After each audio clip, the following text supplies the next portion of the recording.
So, in keeping with the tradition of days when I watch too many movies, I watched too many movies today.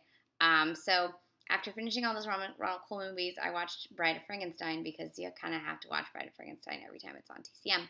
But then I watched one more film that is about to expire from the Watch TCM app, and that is Jean Negulesco's Nobody Lives Forever.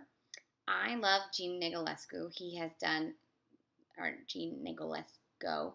He's done several of my favorite films. He's one of my favorite directors, but I've only seen about a third or less of his filmography. So, but every single film of his that I've seen, I love. So he's like, anytime we show one of his films, I'm like, I should see this. This one also had the added bonus of John Garfield.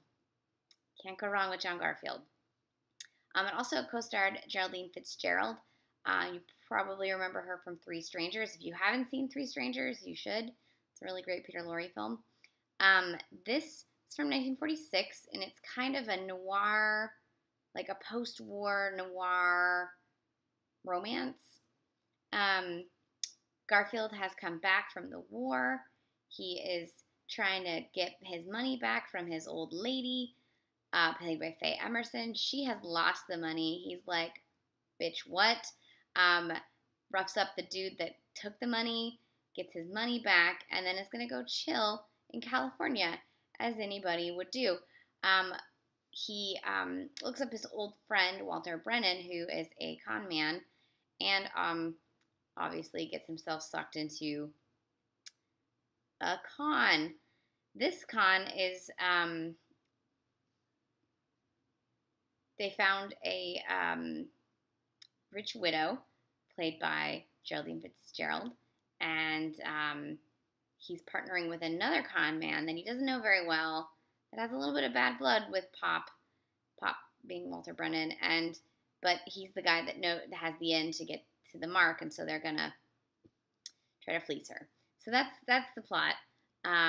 Obviously, things are not gonna go well because one, it's John Garfield, so you know he's gonna fall in love with the lady. Two, the two older con men don't like each other, so things are they're gonna go awry. So the rest of the plot is basically watching John Garfield fall in love with Geraldine Fitzgerald and then trying to figure out how to escape their fate. It's definitely not as dark as noir can get. It leans into it's a sunshine noir too, because it's that LA, like there's beach, and they go to San Juan Capistrano at one point. Beautiful cinematography there.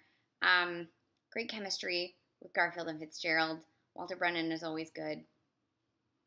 The overarching tone of it, though, and why it really fits as a noir, is that Garfield is returning from the war and trying to figure out his place in the world, and is he still a crook? Can he change his spots? Can he, now that he's gone through what he's gone through in the war, can he be somebody else? He's changed, but has he changed? And that sort of exploration and seeing who he could be when he's with Geraldine Fitzgerald's character, and who he is when he's with everyone else, and how he's really trying to be that other person, is really fascinating.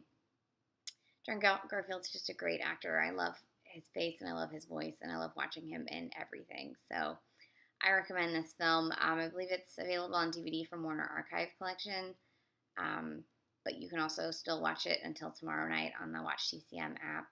And really just seek out more Jean Negulesco films if you haven't seen them.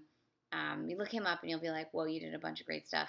But he also did, with John Garfield, also in 1946, Humoresque, one of the great Joan Crawford films. So also check that one out.